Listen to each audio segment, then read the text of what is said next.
So guys, let us start with the next topic which is trading in futures. Futures segment जो है वो naturally stocks और index दोनों पे काम करता है और यहाँ पे आप इंडेक्स मतलब बैंक निफ्टी और निफ्टी 50 दोनों में ट्रेड कर सकते हैं। और स्टॉक्स में भी कोई पाबंदी नहीं है, जितने भी 160-70 स्टॉक्स हैं उन सभी में आप फ्यूचर्स में ट्रेड कर सकते हैं।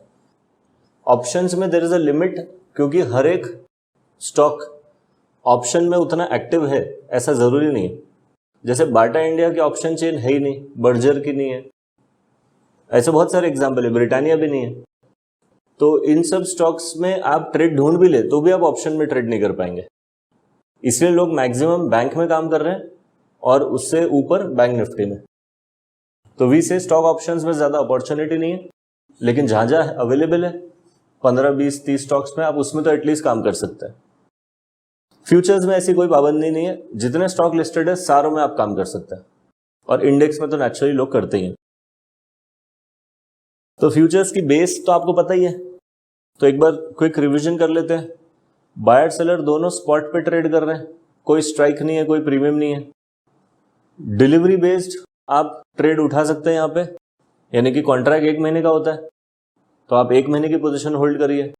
3 महीने का कॉन्ट्रैक्ट उठाना है तो 3 महीने की पोजीशन होल्ड करिए। और ये जो आप पोजीशन होल्ड कर रहे हैं लेवरेज्ड बेस्ड पोजीशन है, ठीक है। सेकेंडली, यहां पे आपको शॉर्ट ट्रेड करके होल्ड करने का मौका मिलता है। तो पुट में भी आप यही करते हैं, आप नीचे की दिशा में ट्रेड करते हैं, लेकिन आप यहाँ पे क्या है, आपको समय का एक पाबंदी होता है। तो यहाँ पे आपको लॉस हो सकता है अगर स्टॉक उस समय गिरा नहीं तो समय is not a factor for futures, right. So trading in futures is very similar to trading in stocks, क्योंकि समय की कोई पाबंदी नहीं है और ये एक लेवरेज बेस्ड ट्रेडिंग है। तो यहाँ पे लेवरेज मिलता है आपको। तो कॉन्ट्रैक्ट वैल्यू या एसेट वैल्यू नॉर्मली 5 से 7 लाख की होती है और ये वैल्यू को ट्रेड करने के लिए आपको एक मार्जिन मनी देना पड़ेगा 15 से 20% का। रूल ऑफ थंब क्या है, 5 लाख पे 1 लाख रुपए जमा करना पड़ेगा और ये पैसे को डेली मेंटेन करना पड़ेगा। तो डिपॉजिट मनी भूल जाना एक बार लगा के, ओवर एंड अबव अगर लॉस होता है तो वो रिप्लेनिश करना पड़ता है। तो अगर आप बस इतना कर सकते हैं, इतनी फाइनेंशियल कैपेसिटी है, तो आप स्टॉक्स में ट्रेड करिए कि फ्यूचर में ट्रेड करिए, कोई फर्क नहीं पड़ता, ठीक। तो फ्यूचर में हेजिंग होती है। अब ये हेजिंग होता क्या पहले वो समझिए। सो हेजिंग स्ट्रैटेजी के ऊपर थोड़ा बात करते हैं। हेजिंग का मतलब कोई भी चीज में जो लॉस हो रहा है उसको लिमिट कर देना या डिफाइन कर देना। हेज का मतलब कभी भी ये नहीं है कि मेरे को कहीं पे भी स्टॉक मार्केट जाए मेरे को पैसे ही मिलेगा, ऐसा पॉसिबल ही नहीं है ना। तो हेज का मतलब you have defined the loss, बस। तो फ्यूचर में जब हम ट्रेड लेते हैं और जहां पे रिस्क होता है तो वहां पे हेज किया जाता है पोजीशन को। तो हेज कैसे करना है आपने, तो नेचुरली एक अगर मेरे को फ्यूचर बाय करना है और साथ में मैं पुट बाय कर लेता हूं तो ये पोजीशन हेज हो जाती है, ठीक है। तो फ्यूचर में मुझे पैसा कब मिलेगा, जब ऊपर जाएगा, और पुट में पैसा कब मिलेगा, जब नीचे जाएगा। अंडरलाइंग एसेट तो सेम है क्योंकि लॉट साइज सेम है, इसीलिए ये हेज हो जाएगी। परफेक्ट हेज किसको बोलेंगे, जब आप फ्यूचर बाय करेंगे और एग्जैक्टली वहीं पे यानी कि eight the money put bye कर लेंगे, तो ये हो गया आपका फ्यूचर हेज। लेकिन अगर आप ये कॉम्बिनेशन यूज करते हैं तो इसी को कॉल बाय बोलते हैं। अगर आपने कॉल बाय करना है एट द मनी की तो it is as good as future buy करना और at the money put buy करना। तो बेसिकली ये जो कॉम्बिनेशन है इसको बोलते हैं सिंथेटिक कॉल। ये भी एक स्ट्रेटेजी का ही पार्ट है, बट मैं आपको अभी बता रहा हूं क्योंकि हेजिंग में आ जाता है ये। अगर आपको शॉर्ट करना है फ्यूचर और आप उसको हेज करना चाहते हैं कॉल बाय के साथ और आप at the money call buy कर लेते हैं तो ये भी हेज हो गया, लेकिन ये सिंथेटिक पुट हो गया और एक्चुअल में इसी को पुट बोलते हैं। तो फ्यूचर शॉर्ट किया और at the money call buy किया, it is as good as buying an at the money put, right. तो एक और एक चीज नोट करिए, जब भी आप हेज करेंगे तो आपकी मार्जिन रिड्यूस हो जाएगी क्योंकि आपने काउंटर पोजीशन ले ली ना। तो जैसे हमने फ्यूचर बाय किया है कोई भी स्टॉक का और एक पुट बाय कर लिया है, तो जो 1,00,000 सवा लाख का मार्जिन था वो रिड्यूस होकर 60-1,000 पे आ जाएगा। तो इसको भी हम यूज करेंगे आगे प्योरली मार्जिन रिडक्शन के लिए। तो काउंटर पोजीशन जब आप लेंगे तो हेज होती है, और काउंटर पोजीशन लेंगे तो मार्जिन भी रिड्यूस होता है। तो बहुत बार हमारा उद्देश्य होता है एक्चुअल में हेज करना, और बहुत बार उद्देश्य होता है हेज नहीं करना है भाई, सिर्फ मार्जिन रिड्यूस करना है। वो भी मैं आपको बता दूंगा अभी। और एक तरीका है फ्यूचर को हेज करने का जो मैं बहुत यूज करता हूं। करंट मंथ फ्यूचर बाय करके रखा हुआ है समझो मैंने, तो मैं अगले महीने के फ्यूचर को शॉर्ट कर देता हूं। तो ये कब यूज करना है? फॉर एग्जाम्पल स्टॉक अभी ऊपर जा रहा है और वो रास्ते में रुक गया कहीं, यानी कि फिबोनाची में बैठ गया या एक स्ट्रक्चर के आसपास बैठा है और यहां से नीचे जा सकता है, तो नेचुरली मैं तो लॉन्ग पोजीशन वाला था, तो मुझे अपना प्रॉफिट बुक करना है और निकल जाना है। यही लॉजिक था ना। या फिर मुझे अपने टारगेट तक के वेट करना था, जो कि नॉर्मली हम करते ही हैं। तो अगर मुझे टारगेट तक के वेट करना ही है तो मैं छोड़ूंगा तो नहीं बिल्कुल भी वो अपने स्टॉक को या फ्यूचर्स को। लेकिन अगर वो टेम्पररी नीचे चले गया तो मेरे को अननेसेसरी लॉस हो जाएगा। तो मैं क्या करूंगा, अगले महीने का फ्यूचर शॉर्ट कर दूंगा। अब अगर वो नीचे गिर गया थोड़ा, तो मेरा जो फ्यूचर का बाय वाला पोजीशन है वो तो लॉस में आ गया, लेकिन शॉर्ट वाला पोजीशन प्रॉफिट में आ जाएगा। और जैसे ही वो डिसेंट लेवल पे नीचे आया, मैंने उसको स्क्वायर ऑफ कर दिया। किसको? शॉर्ट वाले को। तो वो मेरे को पैसा मिल गया। और जो लॉन्ग वाला था वो तो मैं रखा ही हूं, क्योंकि मैं रखने ही वाला था। तो इवेंचुअली वो तो जाना ही है ऊपर, क्योंकि मेरा एनालिसिस वैसा था। तो ले दे के भाई साहब पहुंच गए ऊपर, लेकिन ये डच के खा के गए ना। तो वो जो वेव होती है बीच की, उसको भी मैं ट्रेड कर सकता हूं, not bye entering and exiting, but by taking a counter position of the next month. Every time you can do this. हाँ, कभी भी आप कर सकते हैं। Because if you सामने short कर लिया next month का comes down, again you can take upper position for short. For example वो नीचे आ गया, आपने शॉर्ट लिए थे, वो नीचे आ गया, आपने स्क्वायर ऑफ कर दिए, यही आप पूछ रहे हो। अब कौन सी पोजीशन लेनी है आपको? ऊपर जाने वाला है, because हाँ, we are investing on the trend. हाँ, वो trend ऊपर ही जाना है, राइट। तो next time also you can short at the again upper price. हाँ, absolutely, So every time you can get a benefit of it. Absolutely. तो जब HUL अपना नीचे से ऊपर गया था 2800 पे, तो 2800 पे हमने फ्यूचर को छोड़ दिया था ना, लॉन्ग वाली पोजीशन को। अब वो नीचे ही गिरने वाला था, तो हमने क्या किया होगा, हमने फ्यूचर शॉर्ट कर दिया था, और जब फ्यूचर शॉर्ट किया तो हमें पैसा मिल गया। बट हेजिंग कब करना है? जब वो मध्य रास्ते में है। एक्चुअल में स्टॉक सपोर्ट पे बैठा है अभी, और मैं यहाँ पे हेज बना के बैठ जाऊं, तो ये गलत हो जाएगा ना। क्योंकि हेज क्या करता है, आपके लॉस को तो लिमिट कर ही देता है, आपके प्रॉफिट को भी लॉक कर देता है। अब फॉर एग्जाम्पल आपने लॉन्ग वाली पोजीशन में, मध्य में, रेजिस्टेंस सपोर्ट के बीच में आपने एक शॉर्ट पोजीशन क्रिएट कर ली, और स्टॉक एक्चुअल में ऊपर चले गया, तो क्या हुआ, लॉन्ग की पोजीशन तो प्रॉफिट में है, शॉर्ट की पोजीशन लॉस में आ जाएगी। लेकिन आपका प्रॉफिट और loss same to same nullify हो जाएगा। तो ये कब करना है? जब आप ऑलरेडी प्रॉफिट में हैं और आपको लग रहा है कि अब यहां से रिट्रेसमेंट आएगा। क्योंकि क्या होता है, कभी कभी 30% की मूवमेंट दिखती है ऊपर, और 30% लिए हम बैठ सकते हैं, लेकिन उसमें हम टाइमिंग नहीं करना चाहते कि यार कब नीचे जाएगा, कब ऊपर जाएगा। तो क्रिटिकल लेवल्स पे मैं उल्टी पोजीशंस लेना पसंद करूंगा। सर ऐसे स्ट्रेटेजी में जब आप शॉर्ट कर रहे हो नेक्स्ट मंथ का, उसको स्टॉप लॉस लगा सकते हैं। वो तो आपके ऊपर है।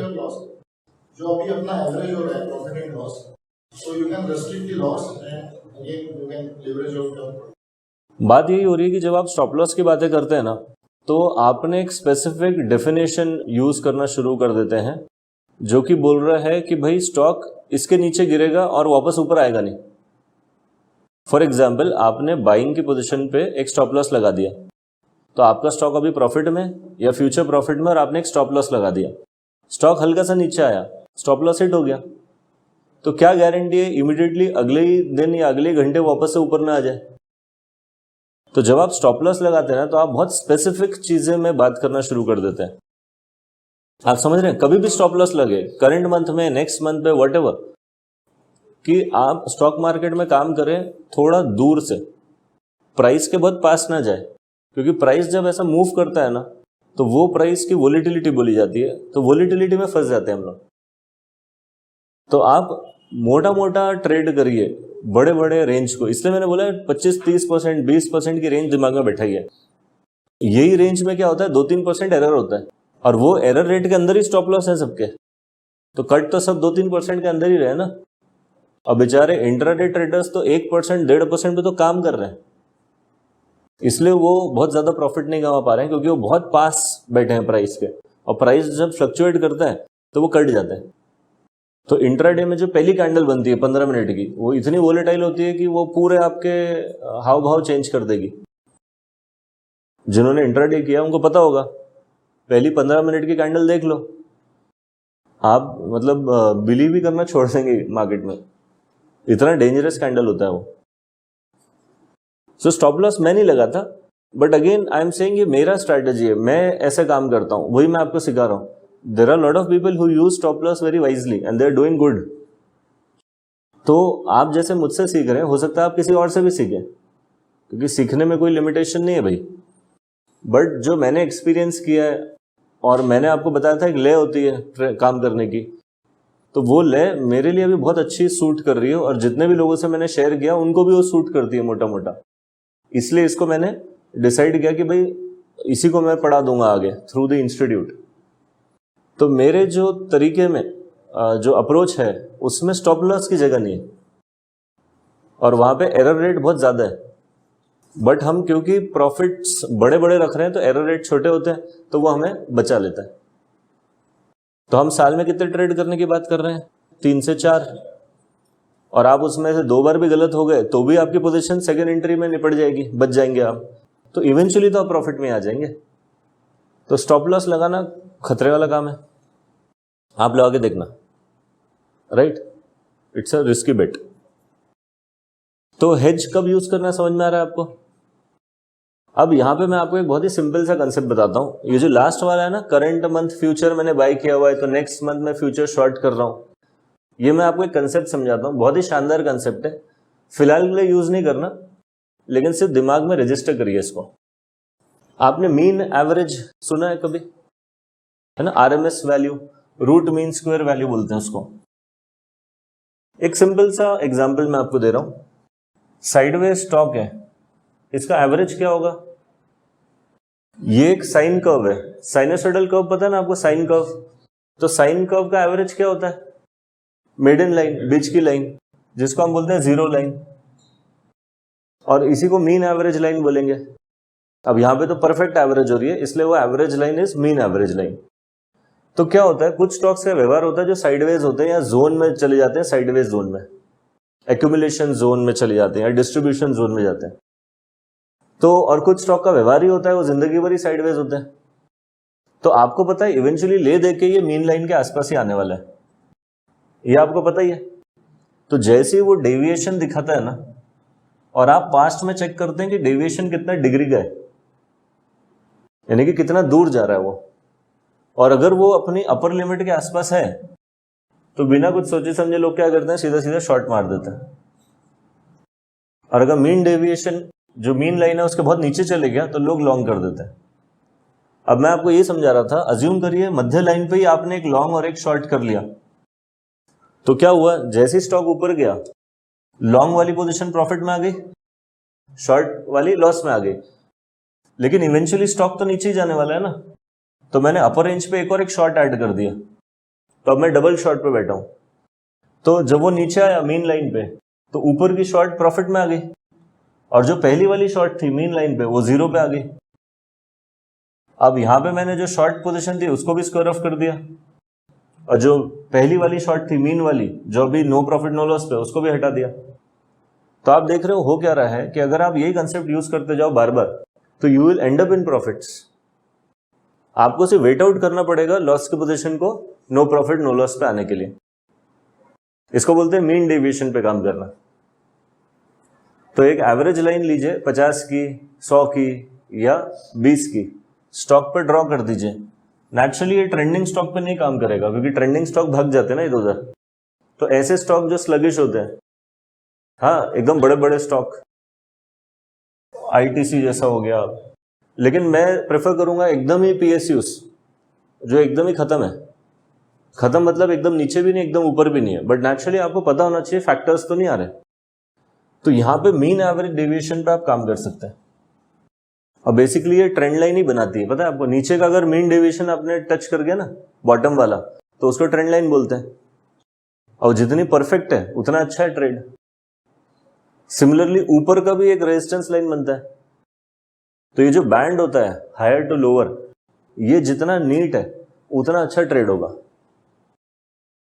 तो एसबीआई याद है आपको, जब आपने पहली बार देखा था टेस्ट ऑफ टाइम में, अपार्ट फ्रॉम 2020 पोस्ट कोविड, उसकी रेंज पता थी आपको क्या थी? 350 और नीचे 150, और मीन था 225 का। तो जैसे ही 225 पे आया तो आप बोले मीन पे आ गया, ऊपर चले गया 350, क्या करना है? शॉर्ट। नीचे आ गया 150 पे, क्या करना है? लॉन्ग करना है। कुछ भी दिमाग नहीं लगाना पड़ता, लेकिन यहां पे समय देना पड़ेगा। तो आपको 3-3, 6-6 महीने पोजीशन होल्ड करनी पड़ेगी। तो लोग ऐसा करते हुए, और यही चीज आप इंडेक्स में कर सकते हैं 6-6 महीने की। तो इंडेक्स में आप 6-6 महीने का भी कॉन्ट्रैक्ट उठा सकते हैं, लेकिन लोग लेते नहीं है नॉर्मली, क्योंकि कॉस्ट ऑफ कैरी बहुत कम होता है ना। 2-1-3-1 हजार रुपए कॉस्ट ऑफ कैरी रहता। कॉस्ट ऑफ कैरी का मतलब करंट कॉन्ट्रैक्ट को तोड़ के नया कॉन्ट्रैक्ट जब मैं लूंगा तो एक डेविएशन आ जाता है उसमें, जो कि 0.5%, 0.25% का होता है, यानी कि वो महंगा मिलता है मुझे, तो वो डेविएशन हो गया। तो मैंने 3 या 4 बार भी किया तो भी 2 या 4% ही दूंगा ना मैक्सिमम, बट मैं अर्न तो 20-25% कर रहा था। तो eventually I will and up in profits.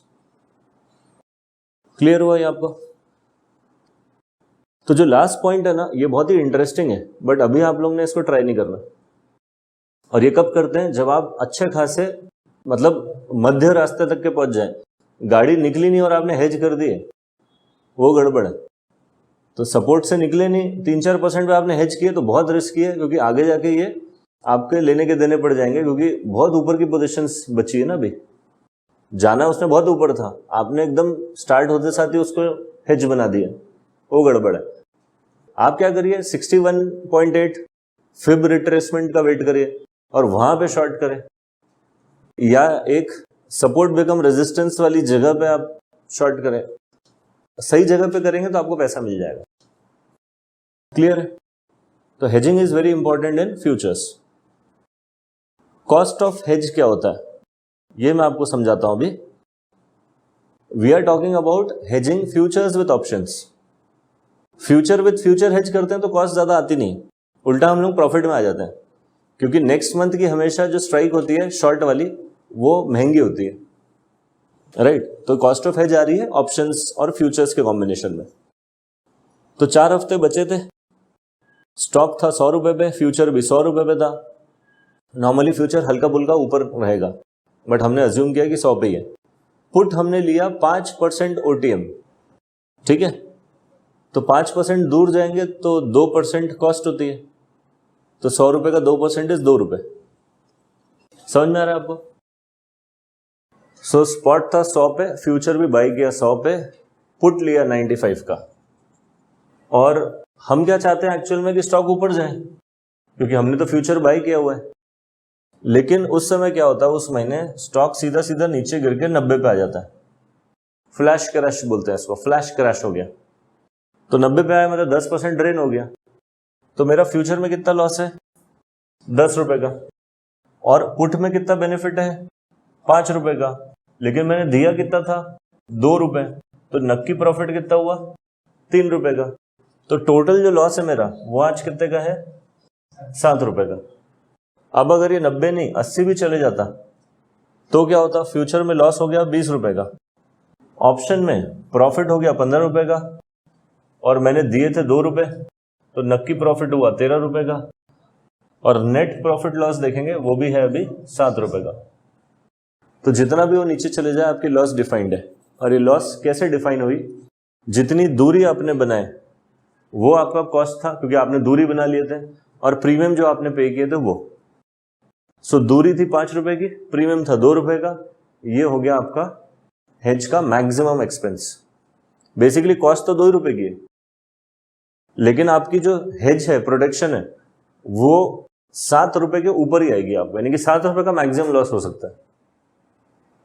Clear हुआ? अब इस केस में अगर स्टॉक ऊपर चले गया तो समझो 110, तो फ्यूचर में 10 रुपए का प्रॉफिट और पुट में 2 रुपए का लॉस। तो यहाँ पे 8 रुपए का बेनिफिट हो गया अपने को। तो मैक्सिमम लॉस क्या है? 2 ही रुपए का। कितना भी ऊपर जाए मेरा प्रॉफिट में से 2 रुपए कम हो जाएंगे।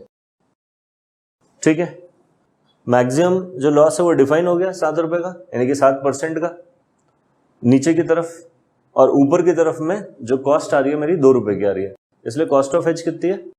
2 रुपए। बट प्रोटेक्शन मैक्सिमम जो मुझे मिलेगी वो 7 रुपए के बाद की मिलेगी।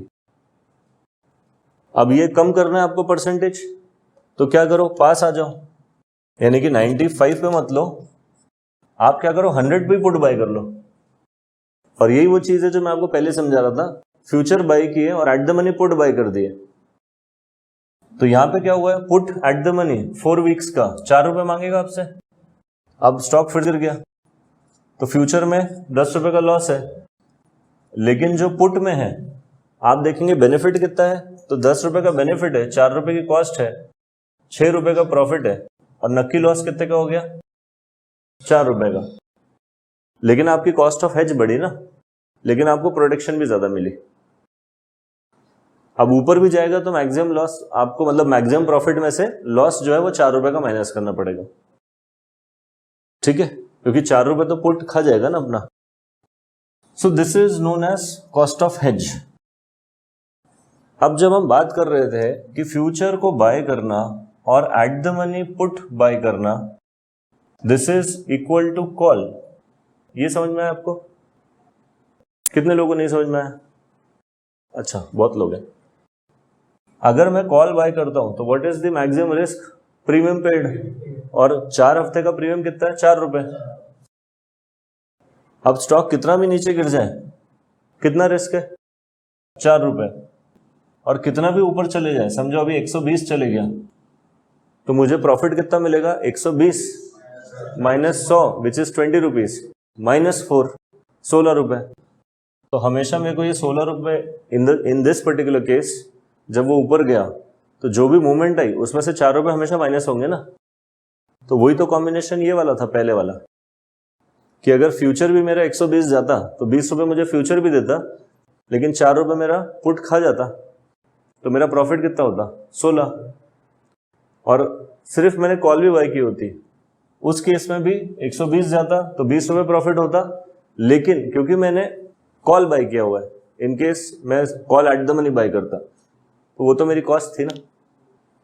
इसलिए इसको बोलते हैं कि भाई अगर आपको eight the money put buy करना है फ्यूचर के साथ, तो उससे अच्छा है कि भाई कॉल बाय कर लो, बहुत कम पैसे में काम हो जाएगा। तो ये सिंथेटिक कॉल, सिंथेटिक पुट कोई काम के होते नहीं है। अब इनको बनाना कब है ये समझ लीजिए। तो फर्स्ट वीक में हेज अगर बनेगा ना तो बहुत महंगा बनता है, लेकिन मैं आपको परिस्थिति चेंज करके देता हूं। स्टॉक है डबल टॉप पे, रिजल्ट आने वाला है और अभी 2 हफ्ते बचे हुए हैं। ठीक, आप उम्मीद कर रहे हैं कि नीचे गिर जाएगा स्टॉक, तो आपने तो फ्यूचर शॉर्ट कर देना है। सपोर्ट अभी नीचे 12 से 15% है, यानी कि अच्छा प्रॉफिट है। Sounds good. अब आप फ्यूचर जब शॉर्ट करते हैं ना तो मार्जिन 1.25 लाख रुपए मांगेगा वो, 1.5 लाख 1.25 लाख व्हाटएवर, लेकिन आप चाहते हैं कि यहां पे मेरा रिस्क भी थोड़ा कम हो जाए। तो यहां पे आप जब फ्यूचर को शॉर्ट कर रहे हैं ना, तो थोड़ा सा दूर जाइए और कॉल को बाय कर लीजिए। अब क्योंकि 2 ही हफ्ते बचे हैं तो प्रीमियम कम होगा, राइट? एक्चुअल में 2 रुपए होना चाहिए, लेकिन फर्दर कम हो जाएगा क्योंकि अभी ये बुलिश जोन में था ना ये, तो प्रीमियम और सप्रेस हो जाएगा वहां पे। तो इस केस में कॉम्बिनेशन बहुत अच्छा काम करता है। Are you getting this? Similarly double bottom second week आपको फ्यूचर बाय करना है तो एक पुट भी बाय कर लो। स्टार्ट ऑफ द मंथ में कोई काम का नहीं है क्योंकि बहुत महंगा मिलता है, लेकिन बैंक निफ्टी में आप सोचो कितना अच्छा रहेगा। तो बैंक निफ्टी जब हम फ्यूचर बाय करते हैं और हार्डली 1-1.5% दूर चले जाते हैं तो 200 रुपए का प्रीमियम देने में कोई गम नहीं होना चाहिए, 200-300 व्हाटएवर। अगर आपने 3% की दूरी बनाई तो आपको सबसे पहले केस में 80 रुपए में प्रीमियम मिला था, सेकंड केस में 182 कुछ था, यानी कि 200 रुपए था। तो मैक्स टू मैक्स 2500 से 5000 का आपके कॉस्ट हुआ, और दूरी कितनी थी? 3% की। तो अगर आपने फ्यूचर बाय किया होता और 3% नीचे का पुट ले लिया है तो 5,000 को तो समझो वो गया ही गया, या 2,500 को समझो वो तो कॉस्ट ही है। लेकिन आपने बैंक निफ्टी 9 से 10 लाख की पोजीशन को मात्र 27,000 के मैक्सिमम लॉस पे रोक दिया ना, क्योंकि 9 लाख का 3% 27,000 रुपए, तो आपने 27,000 पे रोक दिया। और ये रोकने के लिए आपने क्या पे किया, 2,500 या 5,000, वो एक्स्ट्रा कॉस्ट है आपकी। बट आप समझ रहे 9 लाख के एसेट को हम रोक सकते हैं 27,000 के मैक्सिमम लॉस पे। लेकिन प्रोटेक्शन कितने दिन की मिलेगी, 1 हफ्ते की। तो आपको प्रोटेक्शन लगानी कब है ये तो सोचिए। जब आपके ऊपर डाउट आ रहा है, आपको लग रहा है कि गड़बड़ हो सकती है, एक बार आप अपने फेवर में देखते हैं स्टॉक को, समझो स्टॉक अभी बुलिश हो गया, तो अब आपको अगली बार पुट लगाने की आवश्यकता है क्या? आंसर इज नो, क्योंकि अभी आप प्रॉफिट में हैं। फिर आप वाली स्ट्रैटेजी पे आ जाइए, अगले महीने की फ्यूचर शॉर्ट करने वाली, वहां पे पुट के साथ मत हेज करिए। Sounds good? तो ऐसा आपको अलग अलग अप्रोच बनाना पड़ेगा अंडर डिफरेंट सिचुएशंस, और ये कॉम्प्लिकेट हो जाता है आगे जाके। तो स्टार्टिंग में आप पहले अपने स्विंग्स के ऊपर ध्यान दें, कहाँ से स्टॉक पलट सकता है इसके ऊपर ध्यान दें। एक बार आप उसके ऊपर अंदाजा मार पाएंगे तभी तो आप डिसाइड करेंगे ना कि मुझे क्या करना है, हेज कैसे करना है। अदरवाइज कौन सा सेगमेंट के साथ किसको यूज करना है बहुत ईजी है। समझ में आया गाइस? अब जो नेक्स्ट टॉपिक है हेजिंग इन इंडेक्स, ये भी मैं आपको बता देता हूं।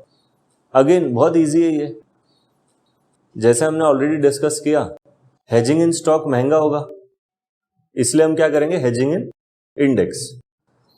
हम लोग क्या करते हैं, हेजिंग फ्यूचर को पुट के साथ कर सकते हैं अगर हम लॉन्ग है तो, और शॉर्ट है तो कॉल के साथ कर सकते हैं। क्योंकि फ्यूचर मंथली है और ऑप्शन वीकली है, इसीलिए आपको प्रीमियम सस्ता मिल रहा है, ध्यान रखिए।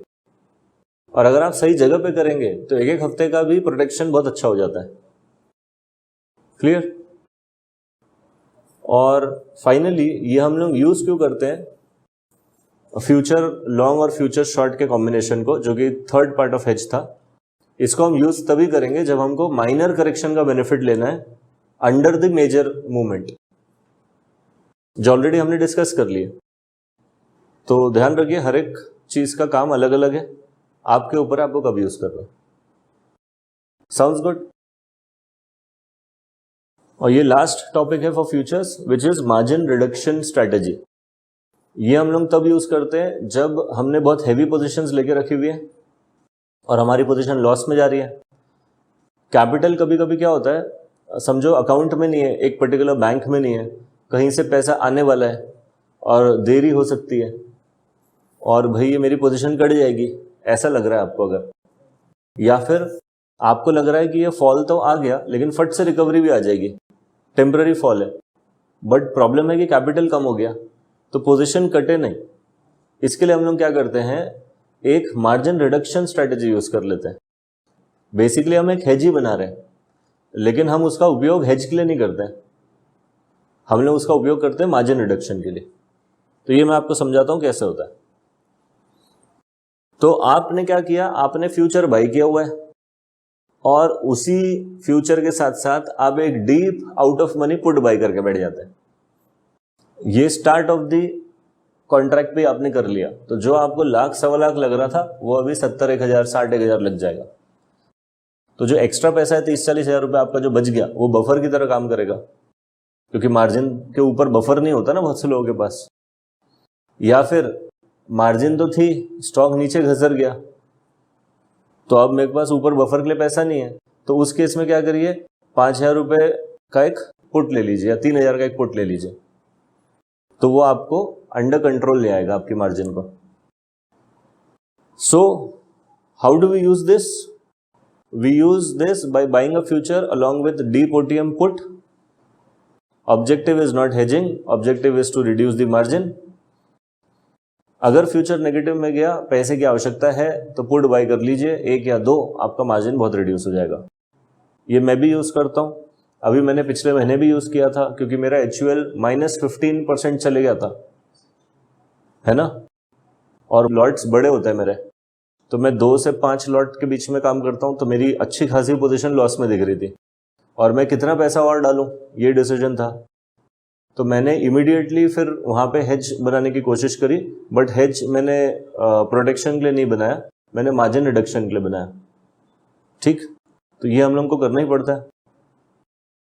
और ठीक इसी तरीके से एक हम लोग ऑप्शन सेलिंग में भी मार्जिन रिडक्शन करते हैं। अगेन एक स्ट्रैटेजी का ही पार्ट है। अगर आपने एक ऑप्शन सेल किया हुआ है तो दूर के स्ट्राइक को बाई कर लीजिए। तो अगर आपने एट द मनी के आसपास की ऑप्शन सेल करी हुई है तो थोड़ा सा out of money option by कर लीजिए। तो इसमें क्या होगा, ऑप्शन सेलर का जो लाख सवा लाख लगता है ना, वो कम होकर 30-40 हज़ार पे आ जाएगा। ये भी एक स्ट्रैटेजी है, ऑप्शन सेलिंग स्ट्रैटेजी बोलते हैं इसको, स्प्रेड स्ट्रैटेजी है बेसिकली। बट अभी आप समझिए कि मार्जिन रिडक्शन के लिए लोग करते हैं ज्यादा। डन।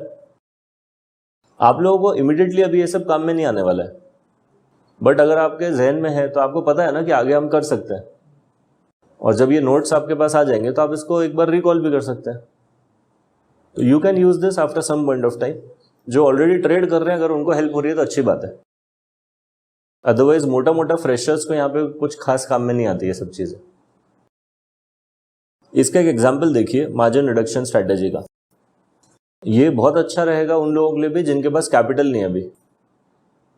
तो बहुत अच्छे लेवल पे स्टॉक आ गया, आपको लग रहा है कि यहाँ से ऊपर ही जा सकता है, फ्यूचर में लाख रुपए मांग रहा है फॉर एग्जाम्पल।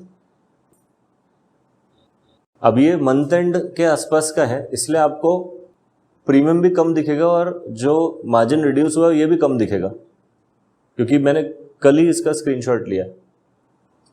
ठीक है, तो अज्यूम करिए लाख रुपए का मार्जिन मनी है फॉर फ्यूचर बाई करने के लिए। तो मैंने क्या किया, एक पुट ले लिया डीप आउट ऑफ मनी का।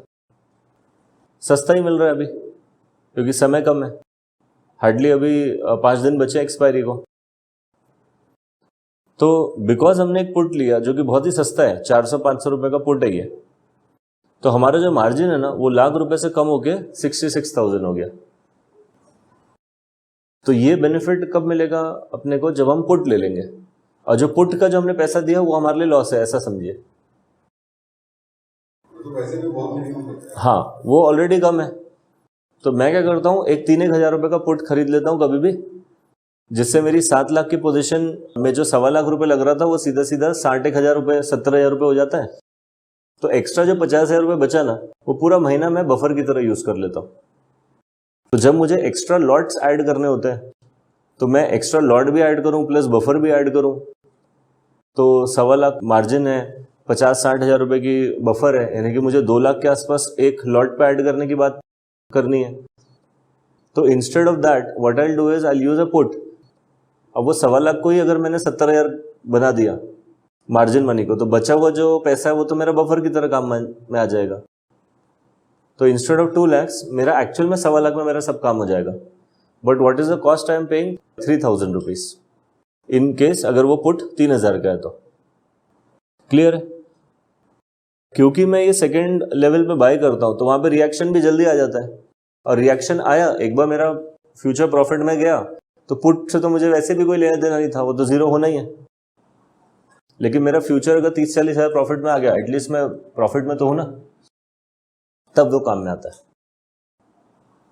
तो यहां पे आपने देखे मार्जिन कैसे रिड्यूस हो गया।